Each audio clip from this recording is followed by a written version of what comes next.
Welcome to IDB, everyone. It is Andrew here.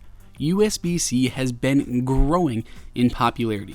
It's that ubiquitous connector that, like Lightning, can be reversible and handle a variety of different protocols, whether it's displays, charging power, almost anything can be transmitted through USB-C. Native Union has recently revamped their entire lineup with several new USB Type-C cables.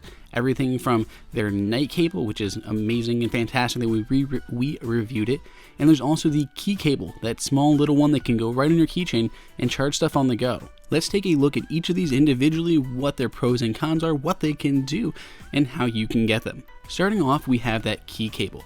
It's got that signature knot on the end, in their navy in this case, and has just a little keychain adapter that can go right on your keys. It's really handy to be able to tote around. It's got a USB-C port on one end, or not port, but USB-C on one end, and a USB Type-A on the other.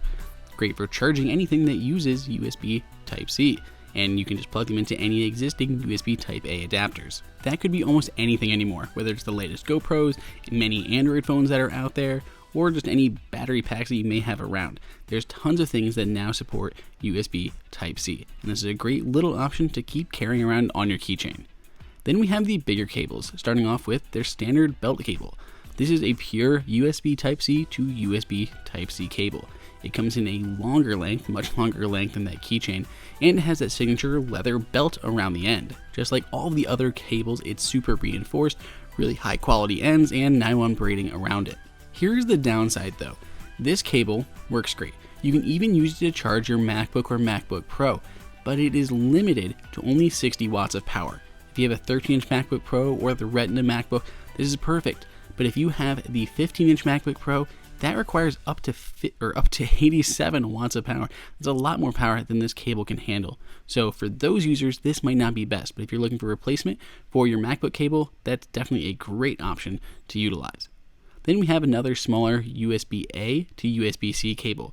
Very similar, but it's in a smaller package. A little bit shorter and easier to carry around. Again, has that signature little belt strap around there made out of leather. This is just a longer version of that key cable that we saw at the beginning. This is going to be great again for just anything that needs to charge via USB-C. Recently, we looked at that Remix speaker, which is really great and utilizes USB-C to charge, and you can just use any USB-A adapter to charge it up. And for the longest version of those, we have the Belt Cable XL. This is by far the longest of them, and it is the same thing. So it's not going to be anything shocking here. USB-A, USB Type-C, just being a much longer package. So you have everything you need, from the super tiny key cable to the middle belt cable to the longest Belt Cable XL. My favorite cable we saved for last, which is the night cable. This is by far my favorite. I love it. It has the large knot on the end to prevent your cable from falling off of your desk. We checked out that Lightning version, and there are Lightning versions of all these, including that really cool key cable.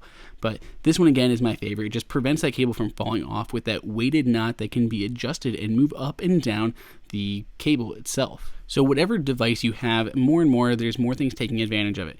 Literally keyboards adopting USB Type-C, hard drives, storage, everything is utilizing USB Type-C now. So if you do need to pick up some new cables, the Native Union ones are a great option. They are well built and they're going to last a while. And they have those unique features like those knots built right in. Let us know what you think of these down below in the comments, or if you have any other cables that you prefer. If you like these cables but you don't need that USB Type-C, definitely check them out for their Lightning variants instead. They're still great options. Go ahead and subscribe and give us a thumbs up so we can keep making more great videos.